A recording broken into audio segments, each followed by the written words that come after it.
Bonjour et bienvenue sur ma chaîne. Me voici donc après 3 années d'utilisation d'un bullet journal. Jusqu'à présent, j'utilisais des carnets de la marque Covadis. Pour 2020 et 2021, j'ai utilisé un carnet qui s'appelle Life Journal Dots. Donc à l'intérieur, les pages sont uniquement pointillées. Moi, ce que j'aime, c'est que la couverture soit rigide. Pour 2022, j'avais celui-là. J'avoue que j'avais craqué pour la couleur de couverture, mais je n'avais pas fait attention à l'inscription Infinite. Et en effet, quand je l'ai reçu, j'ai eu la surprise de découvrir que les pages étaient déjà structurées avec des semainiers, mais aussi des calendriers mensuels. Il y a aussi quelques pages seulement pointillées et aussi des pages prévues pour des collections. Le carnet est structuré de manière à pouvoir le commencer à n'importe quel moment de l'année. Je n'étais pas très emballée au début. J'aime bien l'idée de pouvoir faire absolument comme je veux sur mes mises en page. Puis finalement, je m'en suis accommodée et c'était même un vrai gain de temps pour mes mises en page mensuelles sur toute l'année 2022. Pour 2023, j'avais envie de changement et je me suis lancée. J'ai acheté un nouveau type de bullet journal, un carnet de la marque Otergami. J'ai choisi ce carnet notamment pour l'épaisseur de ses pages. Et toujours très important pour moi qu'il soit pointillé. Voici l'intérieur. Les pages sont un peu blanc cassé ivoire et les pages sont plus épaisses que mes précédents bullet journal. Il y a aussi un joli motif à l'intérieur de la couverture et à la fin, il y a une pochette.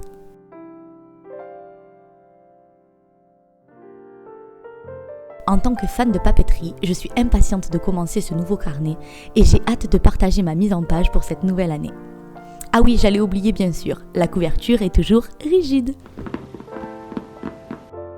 Assez parlé, je démarre maintenant ma mise en page. J'ai déjà réalisé hors caméra au crayon mes pages.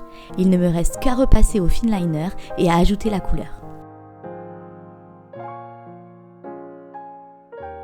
Pour les finliners, je vais utiliser ces 4-là, de la marque Faber-Castell. La couleur, ce n'est pas du noir, c'est dark sepia. Et pour la couleur, je vais utiliser 4 tombeaux et un Crayola. Pour commencer, je viens disposer du masking tape autour de ma page comme une sorte de cadre. Le masking tape ne restera pas. Il a pour objectif de masquer les contours le temps de réaliser mon illustration centrale. Ensuite, une fois que je l'aurai terminé, je retirerai le masking tape et j'aurai une bordure bien nette et bien définie. Et en plus, visuellement, c'est hyper agréable à regarder, je trouve. Donc comme je vous disais, j'ai préparé au crayon toutes les pages pour ma mise en place de 2023. Je préfère toujours réaliser mon bullet journal de cette manière, pour pouvoir gommer ce qui ne me convient pas et recommencer autant de fois que je le souhaite. Et lorsque je suis satisfaite, je repasse les contours de mon illustration, que je fais ici avec des finliners de différentes épaisseurs, de pointes et de couleurs sépia. Pour le 2023, j'ai volontairement grisé au crayon pour mieux le voir et je prends soin de ne pas recouvrir ni avec les finliners, ni par la suite avec les feutres de couleur. C'est l'idée, car je vais ensuite gommer les chiffres grisés et ce sera du fait de leur non-colorisation que le 2023 ressortira sur ma page. Je ne sais pas si c'est très clair, mais par la suite, les images parleront d'elles-mêmes. Je repasse donc toutes mes fleurs, puis une fois que c'est fait, je passe à la couleur. J'ai choisi une harmonie colorée assez chaleureuse avec une dominante orange. Je voulais un style vintage pour que mon illustration ressemble aux imprimés sur les tissus rétro. Le résultat me fait penser au revêtement des coussins d'une vieille caravane de mes grands-parents.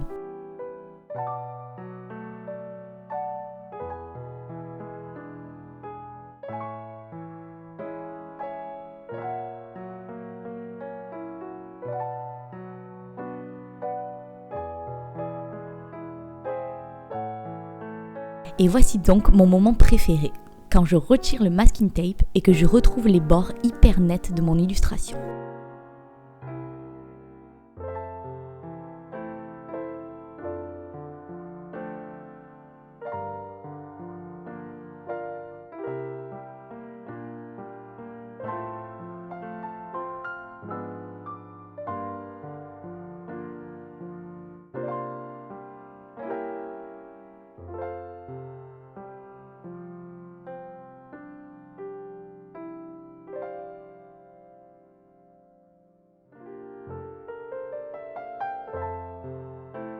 et le final lorsque j'ai gommé le crayon dans les chiffres qui forment le 2023. Je passe ensuite à la page suivante, qui est un peu longue à faire, mais qui me permet par la suite de vraiment gagner du temps. C'est le grid spacing. En gros, c'est une page de repère qui me permet de savoir combien de pointillés j'ai en long et en large sur une page, pour ne pas avoir à calculer à chaque fois que je veux séparer une page en 2, en 3, en 4 ou autre.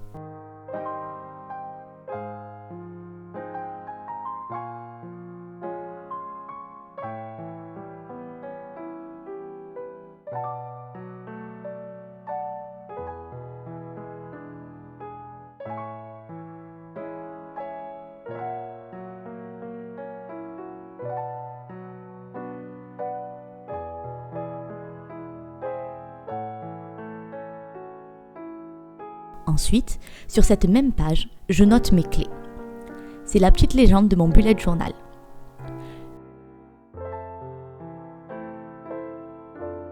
Je fais un point pour une tâche, un point marqué d'une croix pour une tâche réalisée, un point avec une genre de flèche pour une tâche reportée. Je barre lorsqu'une tâche est annulée, j'inscris un petit carré pour signifier les rendez-vous, je forme un triangle pour les choses urgentes, je fais une étoile pour les choses importantes, et un petit cadeau pour symboliser les anniversaires. Sur la page d'à côté, je viens faire des petits calendriers pour tous les mois de l'année. C'est une page que j'aime bien faire pour avoir une vision globale de mon année. Et si là je la montre en version accélérée, elle me prend en réalité pas mal de temps. Mais personnellement, j'adore écrire, ça me détend, alors c'est pour moi un plaisir.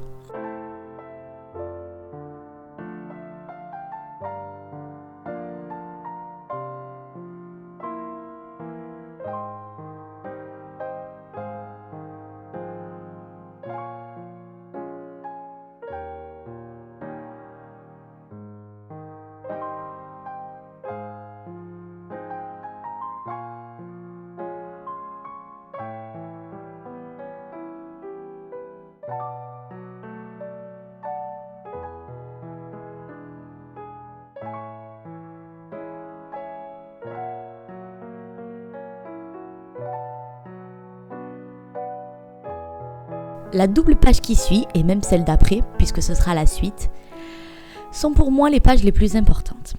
Il s'agit du futur log, comme on l'appelle dans le jargon du bullet journal. Ce sont sur ces pages que je vais inscrire les événements futurs qui auront lieu dans l'année.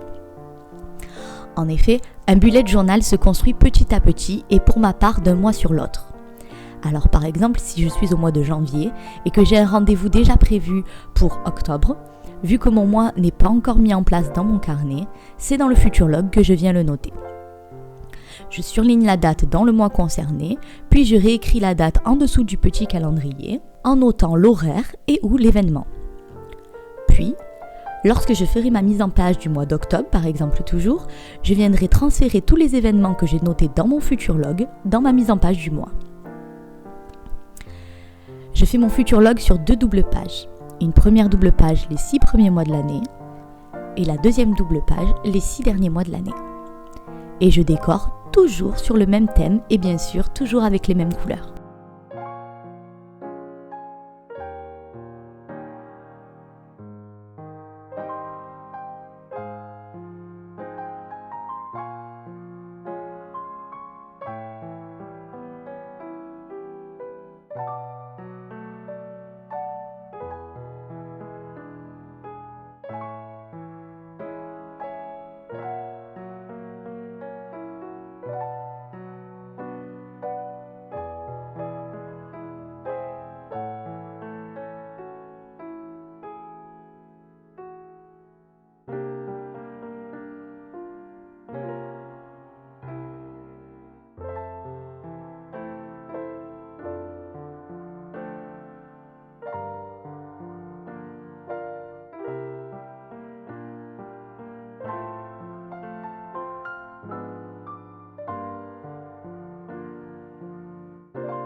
Sur la double page suivante, je vais venir inscrire mes objectifs pour l'année.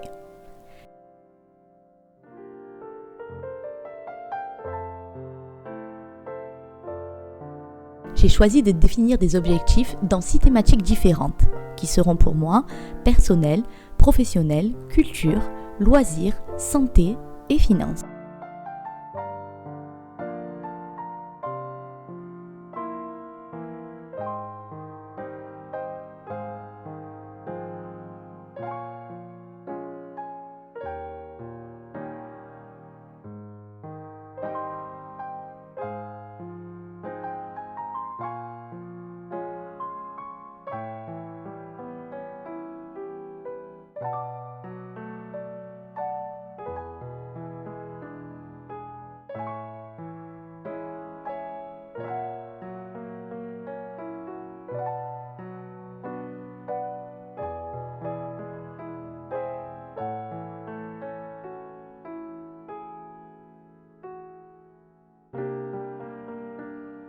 Ensuite, je viens faire une page que j'adore surtout regarder en fin d'année.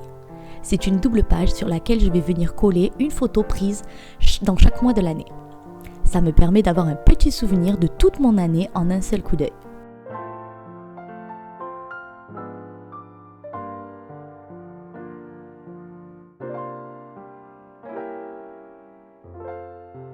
Et toujours mon petit kiff, le retrait du masking tape.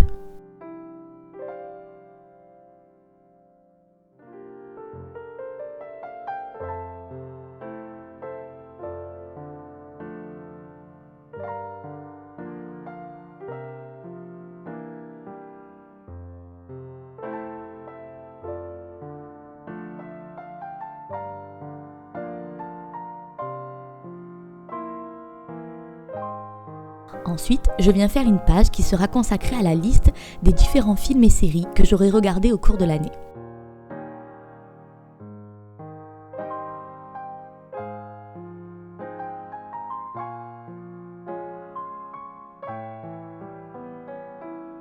La page d'à côté, je vais inscrire les livres que j'aurai lus.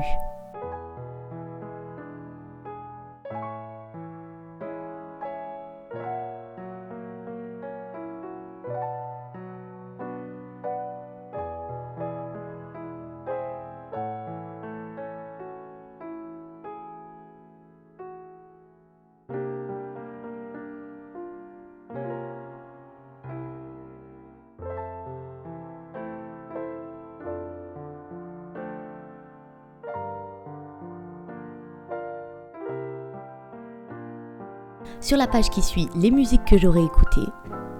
Et sur celle d'à côté, les reportages et documentaires que j'aurai visionnés.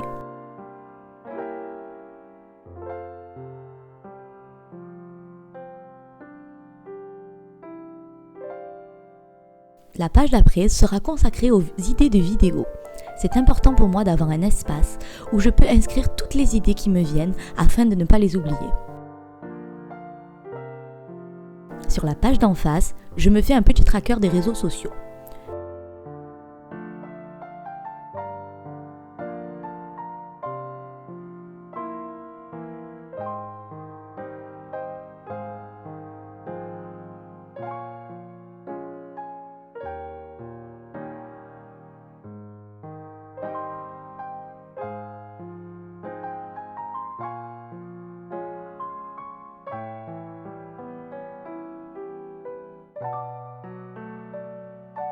Et en bas, je laisse l'espace vide pour le moment, je verrai bien ce que j'en fais. La double page suivante concerne toujours YouTube, puisque je me fais un tableau pour suivre la réalisation et le montage de mes vidéos. Ça me permettra de savoir où j'en suis et de ne pas perdre le fil.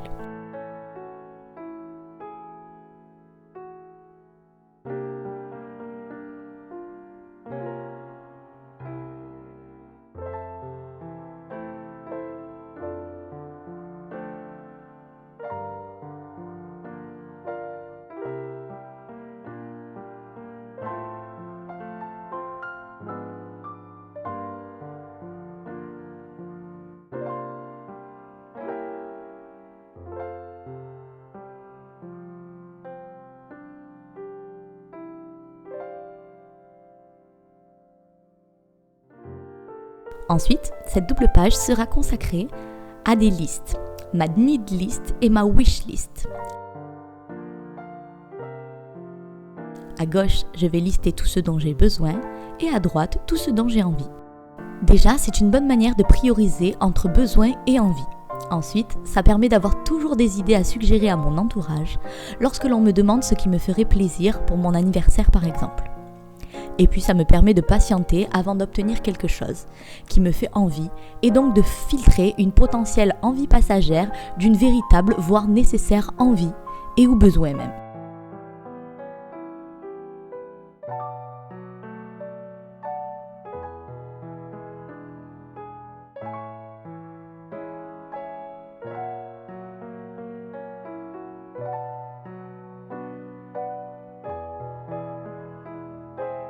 Sur la page d'après, je vais suivre mes petites économies.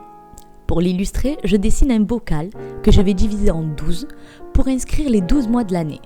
Et je viendrai au fur et à mesure noter ce que j'aurai réussi à épargner.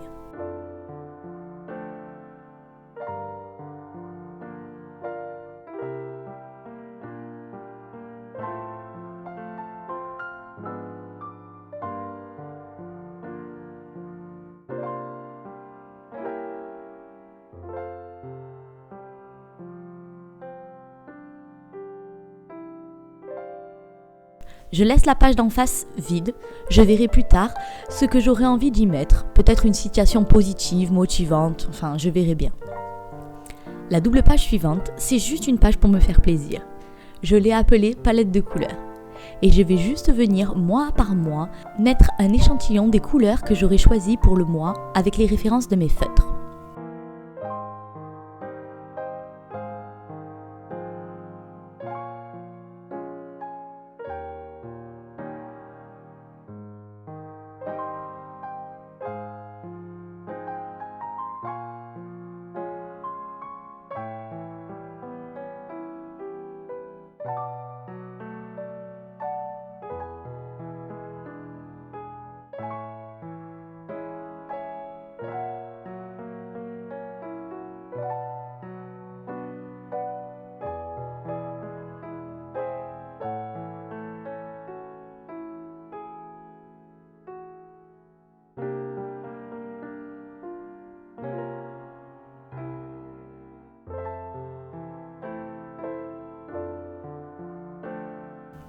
En tout cas, je la trouve super sympa cette page. Je me garde une double page vide pour une éventuelle future idée.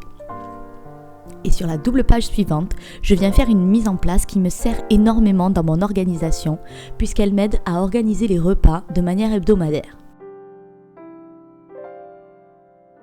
Sur la page de gauche, je vais inscrire les menus de la semaine.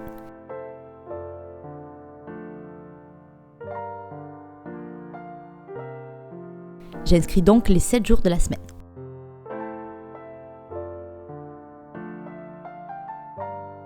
Puis, sur la page d'en face, je crée un espace pour une liste de courses.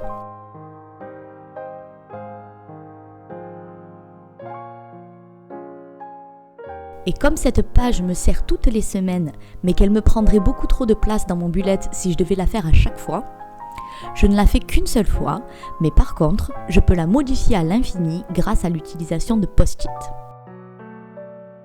Je choisis les menus pour toute la semaine. Puis, en face, j'inscris les courses que j'ai à faire pour réaliser les menus que j'ai choisis. Et la semaine d'après, je choisis de nouveaux menus, je remplace par de nouveaux post-it et par une nouvelle liste de courses. Ensuite, à la fin de mon carnet, j'aime bien faire une page de test. J'inscris toutes les références de mes feutres et de mes finliners et je fais un petit échantillon.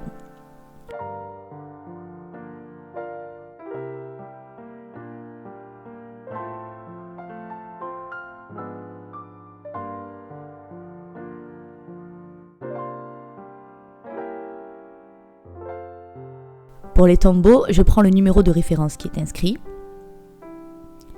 J'aime beaucoup cette page, ça me permet de me faire une idée sur le rendu de chaque feutre dans mon carnet. Par exemple par rapport à la couleur de la page, à l'épaisseur du papier, à l'absorption de la couleur, enfin par rapport à tout ça.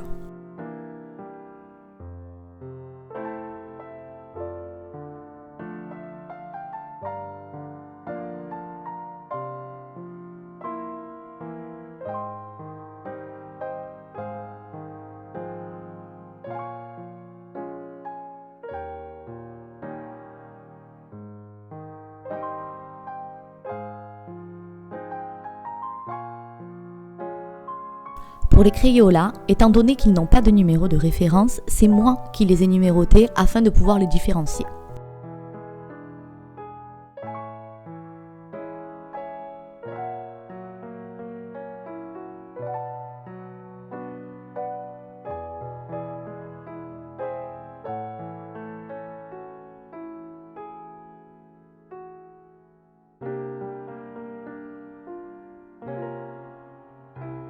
Et j'adore le rendu final. Et toujours à la fin de mon carnet, pour qu'elle soit un peu plus discrète vu que mon bullet journal traîne tout le temps dans le salon, je réalise très simplement une double page d'idées cadeaux afin de noter au fur et à mesure des idées qui me viendront ou qui me seront suggérées et qui feront plaisir à mon entourage. Comme ça, au moment venu, je ne suis pas en panne d'idées cadeaux. Elle me sert beaucoup cette page aussi.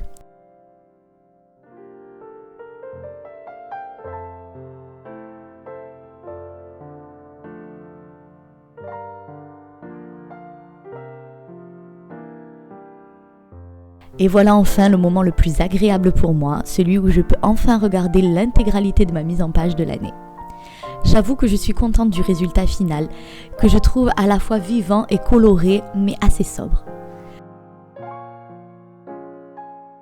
J'adore le petit côté rétro que donnent mes illustrations. Et pour tout vous dire, ce n'est pas un hasard que j'ai choisi un motif qui fasse vintage, parce qu'au-delà que ce soit le thème de ma mise en place annuelle, le thème général de mon année sera le rétro, le vintage, l'ancien. Alors bien sûr, je changerai de thème tous les mois, mais il y aura toujours une petite touche rétro. Je ne vous en dis pas plus, je vous laisse découvrir prochainement la mise en place pour janvier 2023. Mais je vous donne quand même un petit indice. Pour commencer la nouvelle année, mon thème aura un rapport avec le temps qui passe. Alors, vous avez une idée ? N'hésitez pas à me la donner en commentaire.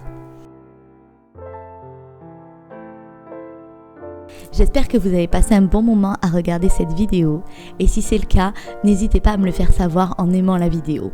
Et si vous souhaitez voir les prochaines vidéos, n'oubliez pas de vous abonner et d'activer la cloche. Je vous remercie, je vous souhaite à tous une bonne journée, une bonne soirée ou peut-être même une bonne nuit et je vous dis à bientôt pour une nouvelle vidéo.